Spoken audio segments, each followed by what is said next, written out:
Good afternoon, everyone, and thank you very much for joining this webinar. We are delighted to say it's one of the most popular webinars we've ever hosted, with over 800 people accepting the invite, which is extraordinary, and I guess talks to the popularity of the topic, which is top KPIs to measure hospitality performance, which in times like these is more important than ever, I guess. So my name's Ellie Johnston. I'm the Global Accounts Director for Mapal Group, and I'm going to be hosting today's session. Much more important than me, we have three brilliant guests. Thanks for giving us the time. I'm going to hand over to them individually to introduce themselves. And David, I'm going to start with you, and you're on mute, so you can unmute yourself for your intro. Thank you. Hi there, everybody. My name's David Singleton, and I'm based out in Dubai, where I run my leadership, thought leadership and coaching practice, and I also work as a strategic advisor to brands who are in growth mode. And Mapal is a company I've been associated with for quite some time, assisting them with their development here in the MENA region. Thank you, David. Over to you, Carmen. Hi, everyone. So I'm Carmen. I'm the founder and director of a company called Rems Hospitality. So pretty much I work all my career in revenue management for hotels and restaurants. And I'm kind of clearly obsessed with teaching hospitality, what I've learned. So yeah, I've done some collaboration with Mapal. It's a great company. I had the opportunity to have chat with people in Spain. And then, yeah, we can talk later on about what we do in Rems and how, the KPIs we use will help the industry. Thank you, Carmen. Great to have you here. And George, last but not least, over to you. Hi, everybody. My name is George. I'm part of Papa's Hospitality Group. We run a chain of independent restaurants, as well as a couple of other brands. And our experience with Mapal is we've been users of the system for quite some time. And Mapal really help us gear up our KPIs, and a lot of the information we get from the Mapal system sort of directs our leadership team. Brilliant. Lots of Mapal plugs already, and we haven't even started. Excellent. George, we're going to start our questions with you. So obviously a business in pretty significant growth despite the challenging environment. Would you mind telling us a little bit more about the data that's driving your growth and how you measure that success at the moment in the business? Yeah, so I think at the moment everything is very doom and gloom. We all know about that. Not many sort of positive stories when it comes to hospitality. And I think what we try and do as a company, as much as possible, is adapt to that and cut our cloth accordingly. But at the same time, if we've set a target to open a restaurant, and we've set a target for our company on a bigger stage, then we keep on marching to the beat of that drum. So we're very much growth driven. We believe that if you're not growing, then you're going backwards. So growth is a fundamental pillar of our philosophy.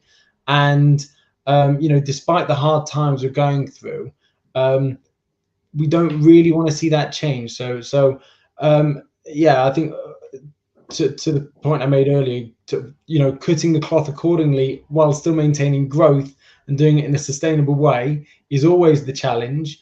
Yeah. And for us, that's about making sure that we do things the right way, and sustainability is a really fundamental pillar in everything we do. So all of the KPIs in terms of ultimately ensuring a healthy business and a profitable business are taken into account to make sure that growth is the end goal, and that's what we're going for. So nice. We're looking at our sort of revenue stream and everything like that to make sure we can fund that.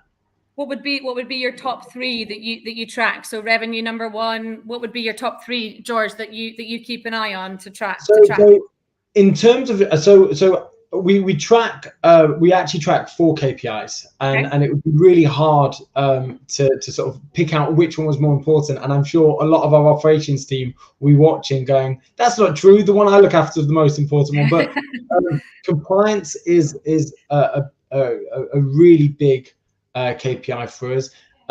Making sure our team do the right thing at the right time, essentially make sure that our operations are as slick as possible. And a slick operation is ultimately a profitable operation. It's one that keeps the customer happy and it keeps the revenue stream good. So compliance is a big one. Training our team. So we track our team's compliance and engagement with our company's training. So we do that through flow training. Yeah. And again, a well-trained team is an efficient team We don't waste money on retraining and recruiting. So we've got really good retention of our team as well, which is well above an industry average.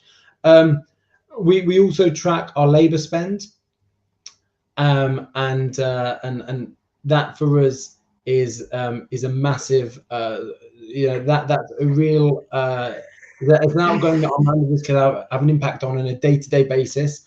And then, as well as labor spend, we track reputation, and that's a strange one when people are talking about sort of growth and that. But without a good reputation, we're not going to grow. So that's fundamental to our business and our guest experience.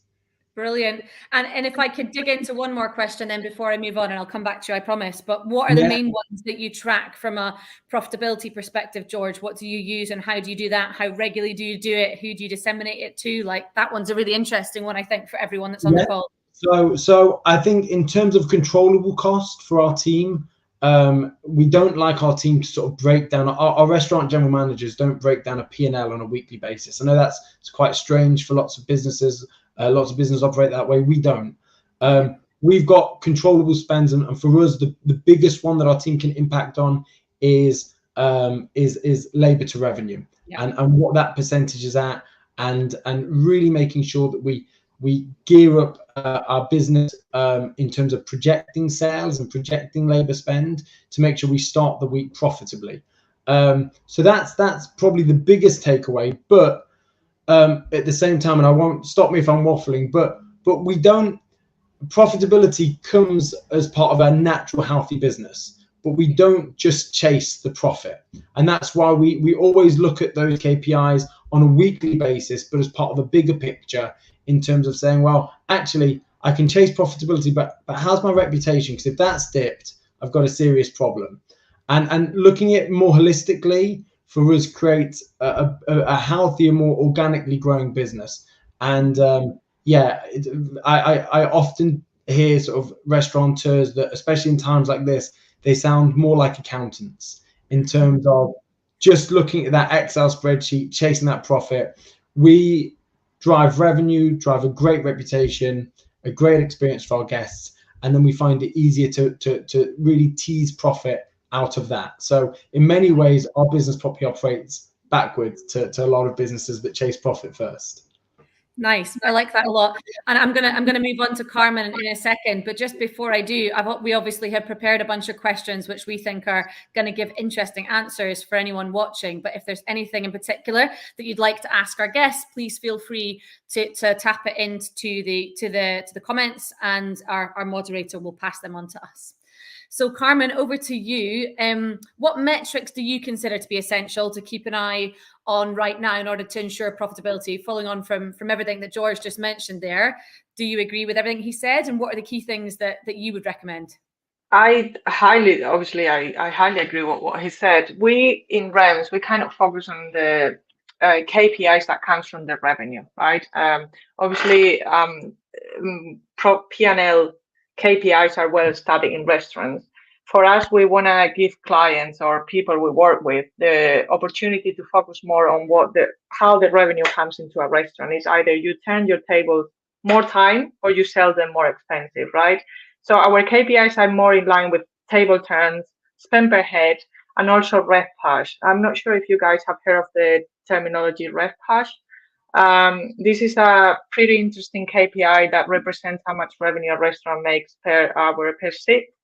And obviously, with this, you can definitely understand if the hours you're open are the optimal ones for your business, or if you are utilizing your space efficiently, right? We've seen a lot of restaurants, especially right now, that they have really big spaces. They have substantial revenue, but then the RevPAR is quite low because they are diluting the revenue across all the hours they are open, hence why they need to spend more money on staff, even the rent itself, or maybe they just have a big restaurant they just can't cope with. So we sometimes suggest really find your space. Also, having a look at these KPIs will help you to understand if your menu pricing is correct as well, especially when it comes to the benchmarking part of the business, because that's what we do, right? We take these KPIs and we assign them to a competitive set, and we say, this is what you're doing versus your competitors. If these guys are making this money based on what resource, how many hours they are open and how big they are, you could be doing something similar. then you can redo your marketing strategies. You can look at your menu matrix, so you can become more competitive. Fascinating, and people must be fascinated when they receive those results or get that information from you. Have you seen any major shifts in responses, or what operators are then doing once they have access to that information? Yeah, so one thing we like to do is just verify what people say, in terms of, now everyone says that Thursday is the new Friday, right? So you may have heard that, especially London, in places like the City, Canary Wharf. Actually, it's true, right? When we look at market share reports, we can see a big shift in demand, as well in spend per head. And it's very important for restaurants to see if you are going in line with what your competitors or the market are doing, right? And if you're following those trends and if you're up to date. We also, as I mentioned to you, as we look at RevPAS, we are recommending people to look at obviously how many hours they are open. Restaurants that are open all day dining tend to have, as I said, bigger revenues, but the RevPAS goes lower, so that the cost will be much higher to sustain. And nowadays, you need to be very careful with that. Yeah, interesting. Thank you so much. I will come back to you as well, Carmen, I promise. Yeah. David, over to you. What are you seeing with the operators that you're working with? And of course, you're based out in Dubai, but have a global footprint in terms of the clients that you work with. So what are you seeing operators doing in terms of measuring profitability and controlling costs?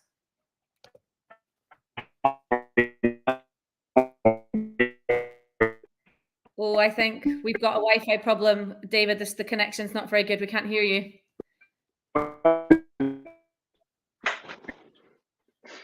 Hello, are you there? We'll maybe jump back. We'll maybe jump back to you, George, and we'll come back to you, David, once the Wi-Fi is sorted. One of the questions we talked about were, where are you seeing the big cost challenges at the moment, George? It's of course one of the biggest topics for everything. Costs are rising massively for everyone across the board. What are you seeing, and is there anything unusual in what you're seeing, and how are you responding to that? No, I think much the same as other business in the hospitality sector. We're feeling it sort of left, right, and centre. I think pre-COVID things were very good. I don't think the hospitality sector realised how good, if I'm perfectly honest with you. And then it's been sort of one thing after another, from COVID to Brexit to what we're going through now. I think the commodity cost was a big was the first thing we felt in terms of just our commodity. So in our industry we have sort of key ingredients, and if we use sort of fresh fish as one of them, just the price of that commodity has just sort of risen at a rate that it hasn't in the past, and it's sort of squeezed every penny from, and because it's also a staple of our menu item, it's made life pretty difficult. And then factor onto that sort of the increased labor spend, because having to pay more to recruit the right people, bit of a rebound effect from Brexit, and then now the utility costs. So I think it's more important than ever that we manage those and we track those, and I think we're constantly doing, like Carmen was saying, we're constantly reevaluating our menus. And I think a lot of the bigger chains, they would sort of do one menu change every year, review price on an annual basis. That was always our philosophy too, and if it didn't need to go up, it never would, and if we could stomach it, we always would. But I think as much as we've tried to do that, you get in a position where actually you're reviewing your menu 2, 3, 4 times a year. And this isn't uncommon. Lots of big national and international chains are doing the same thing. So for an independent, sometimes it feels quite difficult. You feel like you're on your own, but actually, if you look around, I think everyone's in the same position. And I think the crux of it is becoming more efficient, but also making sure that restaurants, they spend money a million different ways, but we only make money one way. And that's getting the customer to come through the door and buy the product. So we've got to make sure that the product's appropriately priced as well. And we're giving the customer an excuse to have a return visit and a repeat visit.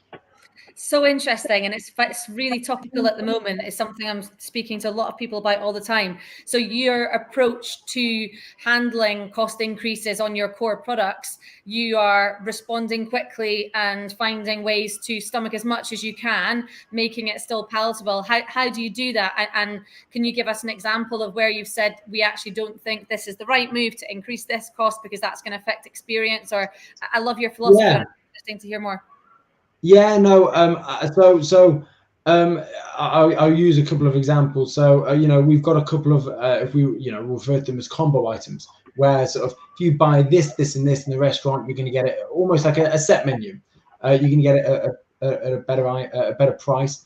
And obviously, when margins get squeezed, it's always those combos that were already significantly reduced when you feel that pinch. But ultimately, they're also big drivers to footfall, and they're big drivers in terms of reputation. And they're also, for many of our guests, that's the barometer for our affordability. They'll use that specific item.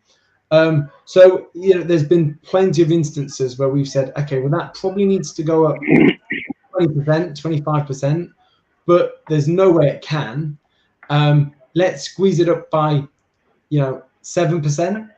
And we'll squeeze that other 13% from somewhere else. So, whether it's, to Carmen's point, let's be more efficient with our opening times, and let's really be efficient in terms of how we're staffing, and just making little changes in terms of, will we leave the whole team on at the night to staff, or actually will we have a dedicated clean team that come in for a couple of hours at the night, refreshed and ready, and with the sole purpose of cleaning. And it's just slight changes to our labor spend that have, we always say to our team, that's the big controllable cost. That's the big thing that a manager on a day-to-day basis can control. And then obviously on top of the controllable cost, there's the wastage and food wastage and things like that. But labor spend's really the one where we see the biggest impact. To allow you to still have the value offer there for customers. Exactly. Yeah, exactly. Understood. Thank you. And David, we have you back. You may have more sunshine. Sorry about that. I'm not sure about your Wi-Fi. We'll go back to the question that we asked you. So I think what we said was we were talking about, obviously you operate out of Dubai in the Middle East and do a lot of work there, but you have a global footprint when it comes to clients that you work with. Yeah. So what are the major KPIs that your clients are using to measure profitability and control their costs? Yeah, it's when it comes to people, Ellie, if a lot of those clients that I'm working with are working with an ENPS. How are they measuring employee satisfaction and really getting down to the nitty gritty of their happiness in the workplace. And here in Dubai, happiness is a huge thing, and it's not just BS. People believe in having a people-centric organization and people-centric leadership, and that's really, really important. An employee now has more power to choose his employer now, and they're going out and shopping for that.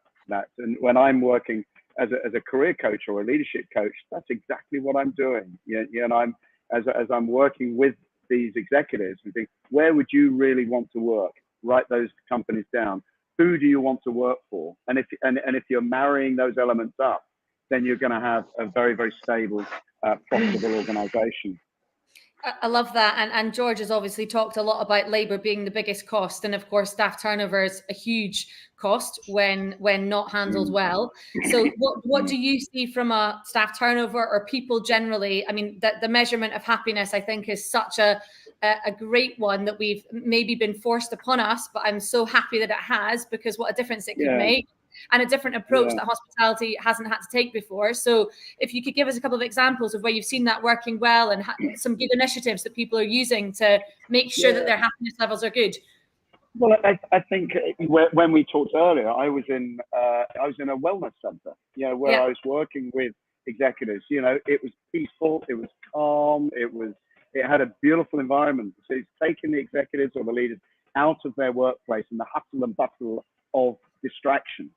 And today we were focusing on moving from distraction to traction. How do we really allow ourselves that space and time to stop working, stop doing what we're doing, get out and focus on our own self and our own wellness. And I remember in my time in England, or it's over a decade since I worked there now, but still, as you know, a lot of great contacts there.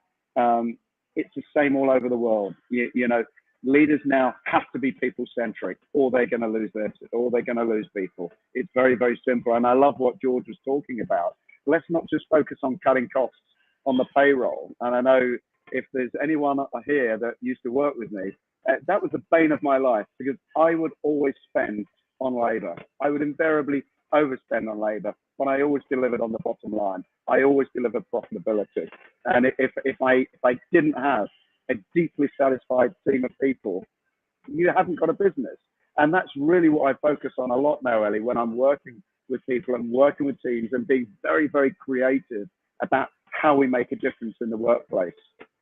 I love that. So what would be, if you were to pick the top 3 KPIs you'd be recommending to those executives, David, when they're managing their teams, what are the most important things that you think need to be measured when it comes to people and recruitment, talent, onboarding?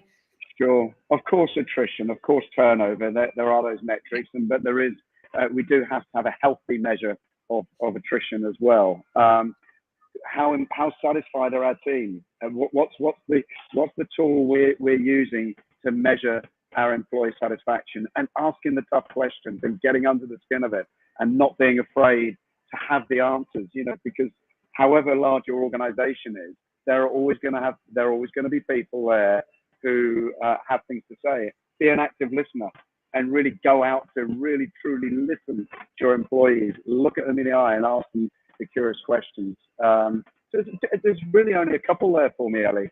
How satisfied are my team? And why am I losing my people? Where are they going to? And you mentioned, George, we'll jump to you, because I think you mentioned that your turnover is way below industry average, which is the good one, right? Not above. Yeah. Don't get that wrong. And what do you think is driving that in your business? Well, what I think measure? Yeah, I think to David's point, you know, looking after the team and as an employer, really recognizing that actually for you know, if it's just based on how much you're paying somebody, that's a race to the bottom. And for 20 pence an hour extra a week, and I always, you know, we sometimes have employees say, oh, I've been offered a pay rise. I mean, we like to think that we pay really, really well, but we don't let that be the only measure of how we add value to that employee and how they add value to our business. You know, if somebody says to me, oh, I've been offered 20 pence an hour extra, I always go back and I go, well, you know, that's £7 a week before your taxes. And don't get me wrong, you know, that's really significant to some people, but also it's so important that, you know, you give employees a lot that's, you know, a lot more in terms of their happiness and their enjoyment of the workplace and what they're getting out of it and their fulfillment, and knowing that they're doing a good job and they're in a well-respected business and somewhere that the local community enjoys to eat and has a great reputation. We find that's a massive driver to people wanting to work with us and be part of our success story, because we share that success with the team. Nice. I love that. And Carmen, I'm going to come back to you, because I think one thing that everybody relies on heavily in a time like this is data and making data-driven decisions. And I'd love to understand a little bit more from you. And you touched on some of it earlier, but I'd like to go into it in a bit more detail, if you don't mind. What kind of data do you collect, and do you think is important to be able to benchmark effectively? Yeah, it is. So you guys have mentioned a lot about staff retention, right? And this is the main focus now for hospitality. But we always say, if you don't offer attractive work conditions, a person will go to another business to work. But this is exactly what's happening with customers in restaurants. If you're not competitive enough, if you're not on top of the market, if you don't have the most attractive menu price point, that customer is going to go to the restaurant next door, and you may just lose it forever. So this is what we are trying to convey to the industry. Is like, stop being so self-centric, looking only at your weekly results, year-on-year results, which of course they are very important, right? You need to show some profit to the investors, to the banks, but you also need to be present in today's market conditions, right? And for that reason, we believe that comparing results with your peers will make you make the best decisions for your business now. I've seen restaurants that when we do a menu analysis and we check price points, right? And you take 2-3 restaurants that are kind of direct competitors, and you would make a calculation in your head and you say, okay, based on this restaurant would achieve maybe a £50 spend per head, right? But then when you look at the actual spend per head of all these restaurants, there could be even a difference of £20, which means the staff is trained better because they are upselling better. Maybe the table turn is done differently. Maybe they are not focusing on dessert and they have a better menu structure. So all these kind of things are the ones that we encourage people to do. They need to start thinking outside the box. Yeah. Restaurants have a lot of resources, right? From how they, sorry, yeah. No, carry on. It's fascinating. Finish what you're saying. No, it's like, I always say, starting from the reservation team, right? How neglected reservations are in a restaurant sometimes. Yeah. Yeah. So how you manage your reservation flow on a day will define how successful or not sometimes you can be. So it's time to look at these KPIs and this data and become a bit more on top of what we already have in the restaurant. And just a comment as somebody who frequents restaurants often, because I love the industry, the amount of unfriendly receptionists that you can come across, which I think is, it comes back to training and all these things as well, and just culture and how well people looked after. But they are the first person that sometimes a customer meets, right? And having a friendly person who's efficient and knows how to manage and make sure you're maximizing efficiency in the business, and whether that's the person on the phone or the person greeting them in the restaurant, as you say, if they're managing that situation well, can make a huge difference to spend per head and efficiency and turnover. I've got a bunch of questions from the audience, which I'm going to jump into now because we've only got a few minutes left. I told you it would go fast, didn't I? So I'm going to start with you, Carmen, because we're talking to you nicely now. Would you agree that human capital management is an essential KPI for growing your business? Yeah, that's a must, right? Humans drive businesses. And if I understood well, the question is what was the KPI? Human capital management. Human capital management. Yeah, I mean, now I'm starting my business, right? And I wouldn't be nowhere without having an efficient, nice human being next to me. Okay, so I think the first step for hospitality is to solve whatever crisis we have in hospitality, either by treating people nicer, increasing their salaries, or just going out on the street and fight for what we believe is good for hospitality, and then just focus on the rest. Perfect, thank you. The next one, George, is for you. How do you measure reputation? Oh, you're on mute. Sorry. All right, it's fine to happen once. We measure our reputation using Mapal's reputation tool, which has been really good. In terms of efficiency, we would have a member of our operations team in our head office once a week, spending hours pulling together every TripAdvisor review, every Google review, and all our guest relations complaints on contact forms. I'm trying to amalgamate that into one place, and now it's done with the click of a button, but you don't lose the detail in terms of just getting sort of one simple figure. You can't. Reputation is so much more than a score out of 10, right? Yeah. But what we found with, and it's what really drew us towards the Mapal tool, is you get a lot of detail in terms of the guest sentiment. What were they feeling? How likely are they to recommend you? What was their overall experience? And really just streamlining it. So yeah, that was nice. I'm going to ask you, this one's for everyone, so feel free, Carmen and David, to jump in, but I'm going to ask it to you, George. What about labor productivity? Can you measure this, and how important is it? So for us, essentially you have to measure it. It's not a if or a can, but you must measure labor productivity, and it's the best, and I think everyone would agree, it's the best metric for just seeing how effectively and efficiently the team's working. We measure it using PAL's workforce platform. Another plug there, shameless plug, but well today, I know. but we do, and for us, it helps us manage the team's expectations in terms of, okay, this is how busy we're going to be. This is what we think the number, but the worst thing in the world is somebody who's just looking at a payroll at the end of the week and going, we need to cut wages. Yeah. It's reactive.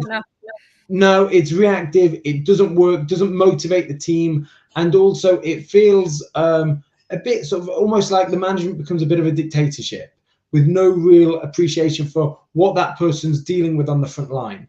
And ultimately we find that when people do that, they stress the team in terms of actually there becomes a knee-jerk response of going, I overspent last week, I'm going to underspend this week.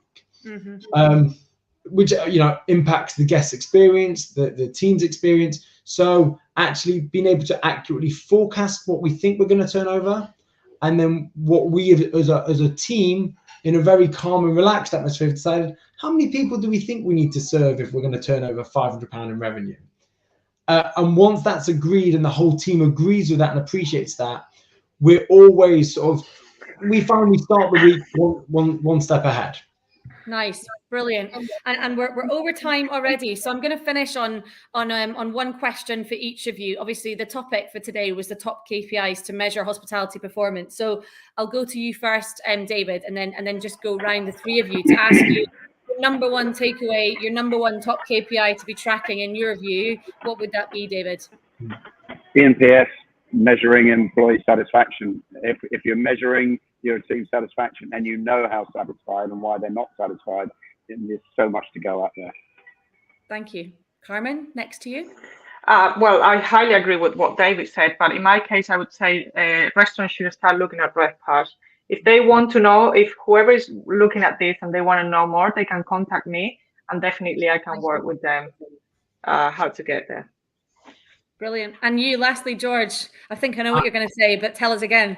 Well, no, I think I agree with David as well. I think I think the guest will only ever be as happy as the team member serving them was, and a happy team member is more efficient. They drive down labor spend, they increase reputation, and for us that's the most holistic approach to driving revenue, and from that we get profit. So that kind of starts there and it trickles down. So yeah, that's what a great way to end. Happy teams mean more profitable businesses. That's a positive message to finish on. Thank you everyone who took the time to listen. There'll obviously be a recording of this shared afterwards if you want to share it with your teams. And again, all of our brilliant speakers and panelists will be available if you want to reach out to them directly. We'll put details in the chat. So thank you again everyone for joining, and hope to see you again soon. Thank you so much. Bye everybody. Bye. Bye.